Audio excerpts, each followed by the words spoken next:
Hi there friends, welcome back to another crafting video. Today I'm going to see if I can jam through and get 2 cards made in one video. I have reference photos of the 2 cards I want to put together, although I made a slight change to this one. And I'm going to put my reference photos off to the side and let's get started.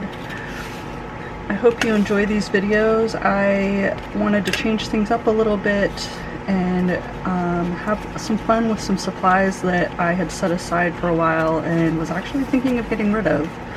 Alright, for card number 1, we're going to use the back side of this little treat bag. As you can see, the treat bag is almost okay in terms of width, but it's too tall, so I'm going to get out my handy dandy paper trimmer. I love this particular trimmer. It's by Fiskars. And it has a rotary blade, a round blade, which I find works really well.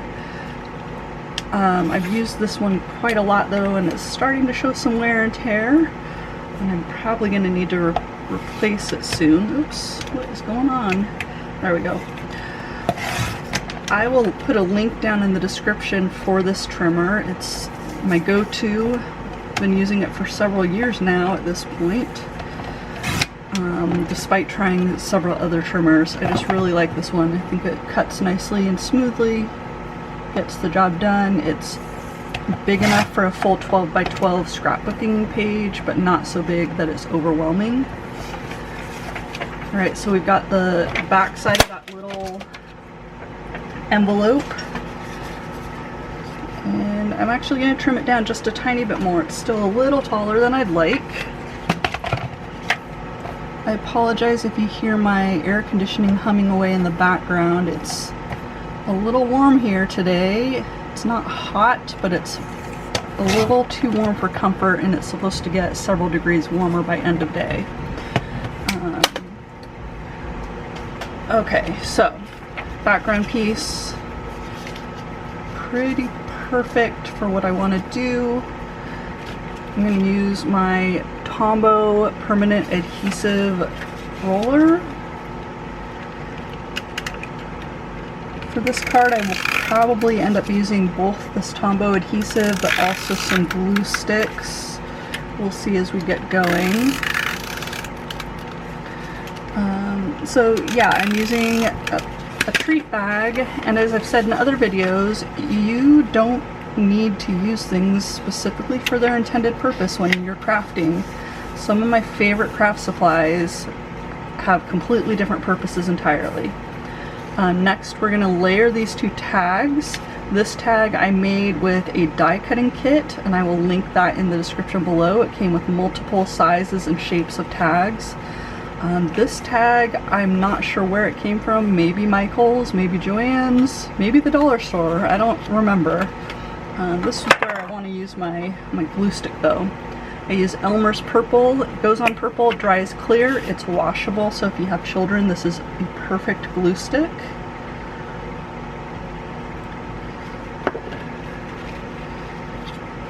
Alright, we're going to put this here. I'm putting it a little bit off center just to give it some interest.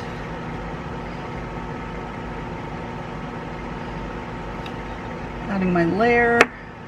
Now I want to cover this little dot where you would put twine or some other string or ribbon. There we go. This little guy, he's a chipboard sticker. Sometimes you might hear crafters call them thickers. Just peel off the back. I'm going to put my little cat right here so it looks like he's kind of on this little picket fence. Now, I know that I want the bat and this little boo die cut to overlap. I'm just not sure where or how much. What do we think? Should I go above or below? Actually, you know what? This little die cut is going to be popped up on some foam squares, so maybe I should go below.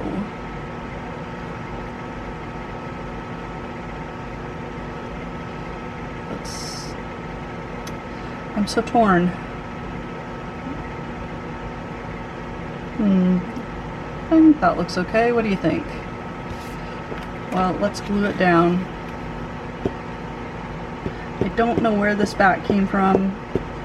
Again, either the dollar store, Joann's craft stores, Michael's craft stores.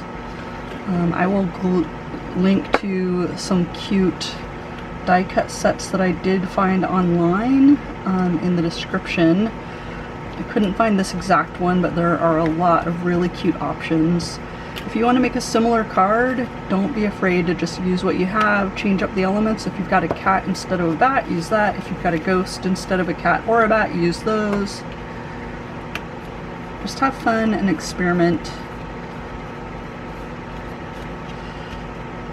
Alright, as you can see, my bat goes off the side of my card in 2 spots. That's going to be larger than my envelope off the side.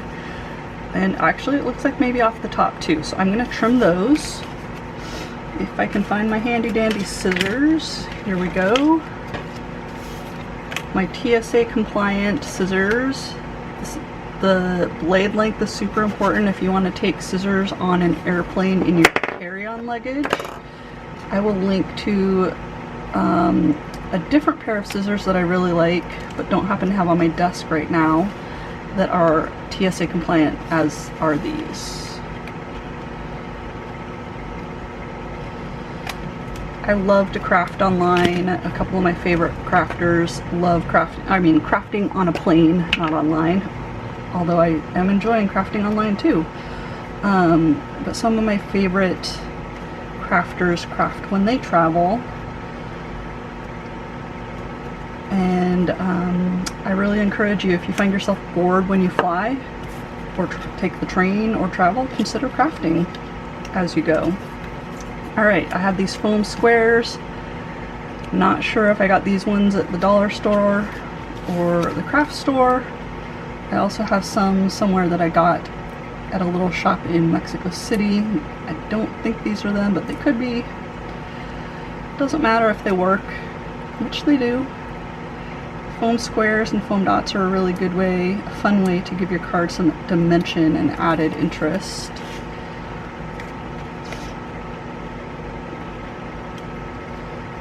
Alright, there we go. Card number 1, super cute, and it looks like we're good on time, so we're going to start in on card number 2.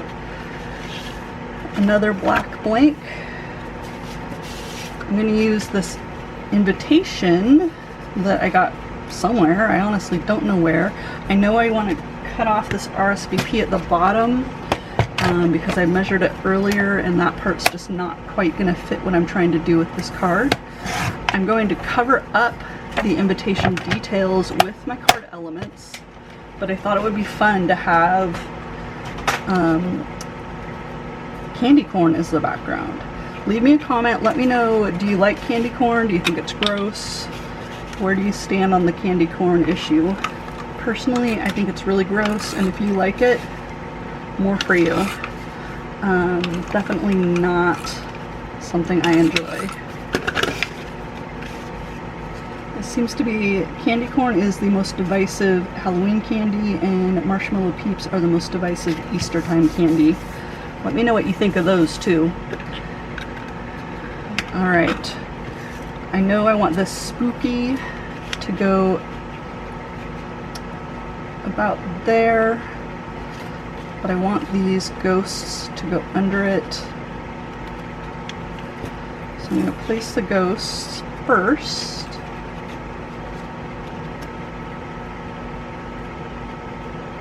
I think those look pretty good. I'm going to use my glue stick again.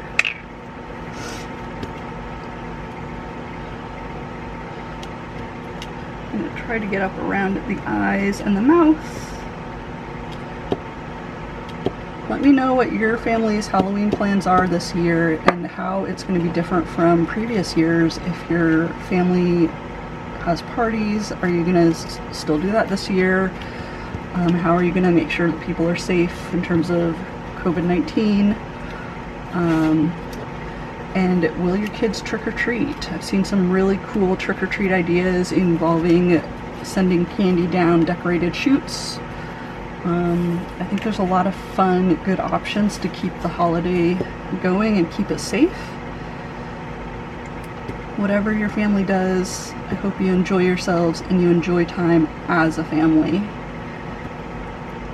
Alright, putting down our second little ghost. And if you and your kids are dressing up in costumes, what are you dressing up as? We won't be dressing up at my house, but mostly because we don't have trick-or-treaters that come to our apartment. It's just not really a thing that's done where we live. I don't know why. These ghosts don't want to stick very well. I think I'm going to have to use some adhesive on this guy.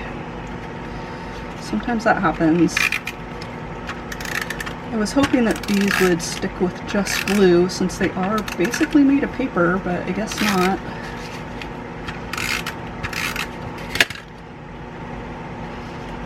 This one seems okay. For some reason this bigger one's not adhering though. Alright, got that down. We're going to put this down. This is a thick chipboard piece. It doesn't have any adhesive on it though. So, let's see, I just totally forgot what my plan was for this. Oh, I wanted to make it pop up and stand out, so we are going to use foam squares. I got some square ones that I used on the other card. These are a little bit bigger than what I need though, so I'm going to use my X-acto knife to trim this in half. Should be doing that on a cutting board mat though. There we go. I love my X-acto knife and I love my cutting mat. I will put those in the description as well. I love this small cutting mat. Nice and portable, again, if you like to travel. I don't know if you can take an X-acto knife on a plane. I don't see why you wouldn't be able to if you can take scissors, but who knows, maybe because it could be a stabbing implement in a different way than scissors? I don't know. The letters of the spooky are quite thin, so I'm going to take some smaller adhesive squares, foam squares, cut them in half.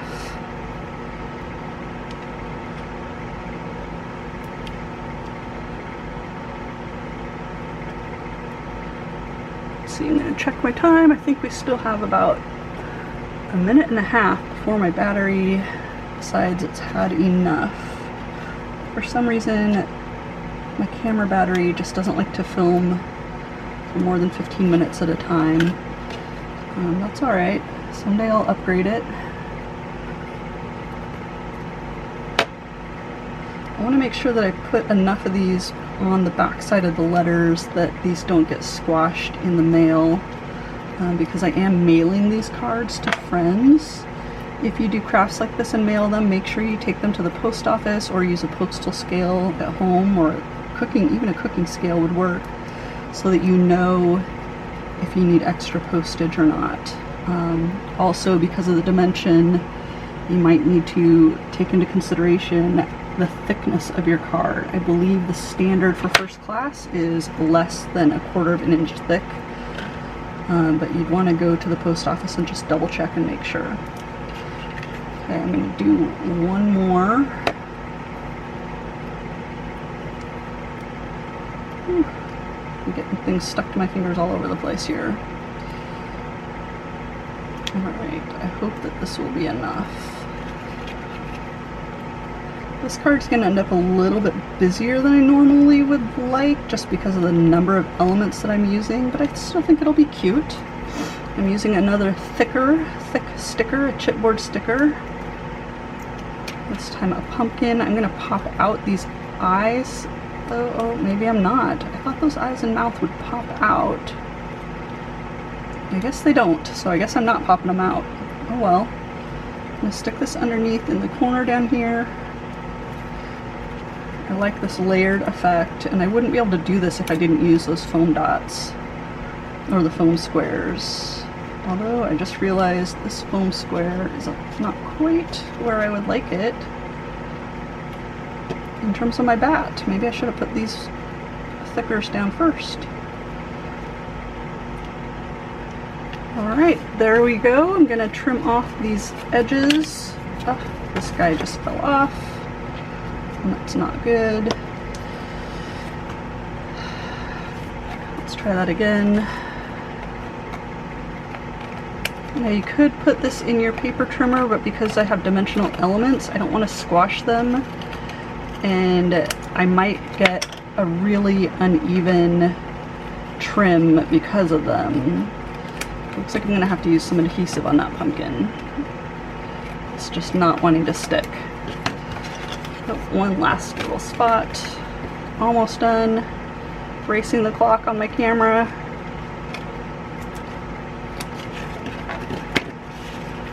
Let's get some adhesive on this guy.